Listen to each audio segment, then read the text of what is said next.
তিওয়ারিকে ফাঁসি দিতে হবে, এমন দাবিতে বিক্ষোভ শুরু হলো মালদা আদালত চত্বরে। তৃণমূল কাউন্সিলর বাবলা সরকারের খুনের অভিযোগে ধৃত নরেন্দ্রনাথ তিওয়ারির ফাঁসির দাবিতে মালদা জেলা আদালত চত্বরে বিক্ষোভ প্রদর্শন করল নাগরিক সমাজ। জানা যায়, আজ অর্থাৎ মঙ্গলবার সকালে ইংলিশ বাজার পৌরসভার 22 নম্বর ওয়ার্ডের নাগরিক সমাজের পক্ষ থেকে মিছিল শুরু করে নেতাজি মোড় এলাকায় জমায়েত হন সকলে। এরপর মালদা জেলা আদালতের গেটের বাইরে বিক্ষোভ প্রদর্শন করেন বিক্ষোভকারীরা। তাদের একটাই দাবি, খুনির ফাঁসি হোক।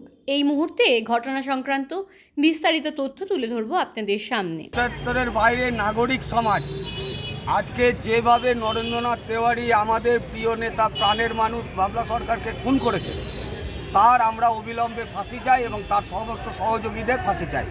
এবং যারা এখনও পর্যন্ত পালিয়ে বেড়াচ্ছে, প্রশাসনের কাছে অনুরোধ করব, প্রশাসন চেষ্টা করছে, আরও দ্রুততার সঙ্গে চেষ্টা করে তাদেরকে গ্রেপ্তার করুক এবং এই সাজা অবিলম্বে হোক এবং ফাঁসি চাই।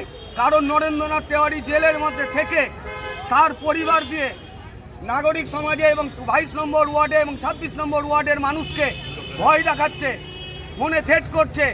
উনি যদি ছাড়া পেয়ে যায় তাহলে ওখানে রক্তগঙ্গা বইবে, মানুষরা শান্তিতে বসবাস করতে পারবে না।